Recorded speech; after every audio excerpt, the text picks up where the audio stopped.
Srs. Deputados. Primeiro foi o BPN, depois foi o BES e agora foi o BANIF, e não sabemos se ficamos por aqui. Mas os casos que se conhecem são suficientes e por isso mesmo deviam nos levar a equacionar a necessidade do controle público da banca, porque o Estado não pode continuar a injetar milhões e milhões de euros dos contribuintes e depois meter a cabeça na areia e nem sequer acompanhar a atividade comercial das entidades que beneficiam dos dinheiros públicos aos milhões, registre-se. É também por isso que, a nosso ver, nós podemos discutir e até alterar o quadro legislativo da supervisão, mas por mais poderes que sejam atribuídos à supervisão, não serão certamente suficientes para evitar situações como a do BPN, do BES ou agora do BANIF. Não há supervisão que evite estes desastres, porque o problema central não reside tanto na supervisão, mas sim no sistema, onde o sistema bancário se move. É, portanto, por isso que consideramos que é tempo de equacionar a necessidade do controle público da banca, porque isso representaria um excelente contributo para evitar os sucessivos desastres a que temos assistido e que, invariavelmente, sobram para os contribuintes. No caso do BANIF, vejamos quanto está em causa. São 2.105 milhões de euros se retirarmos os 150 milhões que o Santander pagou. Mas há ainda 746 milhões em garantias que foram dadas pelo Governo ao Santander e ao veículo que vai ficar com os ativos imobiliários e, para além disso, é ainda preciso somar os 825 milhões de euros de ajudas do Estado que vão ficar por pagar e, portanto, são os 1.100 milhões de euros que o Governo PSD-CDS injetou no BANIF em 2013 e dos quais só regressaram aos cofres do Estado 275 milhões de euros. Como balanço desta intervenção, os contribuintes portugueses preparam-se para pagar mais de 3.500 milhões de euros. Feitas as contas, são 368 euros que cada português vai ter de pagar para tapar o buraco do BANIF. Um custo que seria certamente menor se o problema tivesse sido encarado, se o problema tivesse sido assumido mais cedo.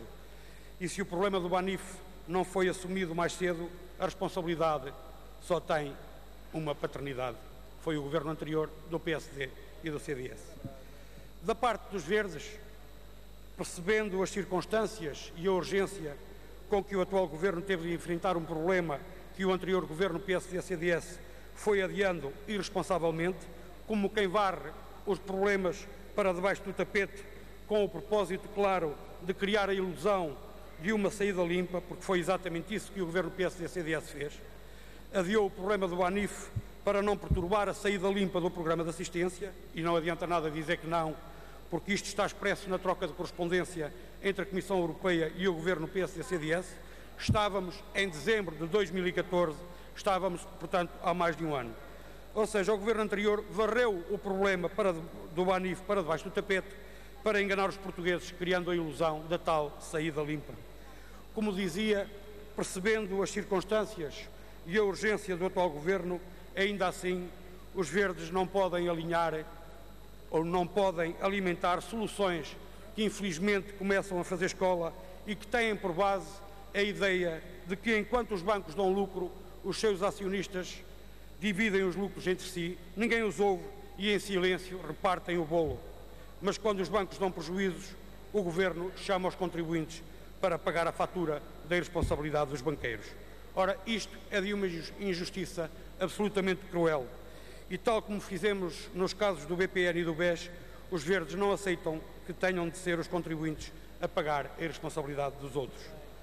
Faltando muito ainda por esclarecer e faltando ainda apurar responsabilidades, os verdes acompanham a necessidade da criação de uma comissão parlamentar de inquérito ao caso BANIF, que sobretudo nos permita apurar as responsabilidades e que contribua também para evitar que a culpa volte a morrer solteira. Acompanhamos, portanto, essa intenção, mas recusamos voltar a chamar os contribuintes a pagar a irresponsabilidade dos banqueiros. Recusamos-nos a chamar os contribuintes a pagar o fracasso da supervisão. Recusamos-nos a chamar os contribuintes a pagar a passividade da Comissão Europeia e, sobretudo, recusamos-nos a chamar os contribuintes a pagar a irresponsabilidade do governo PSD-CDS.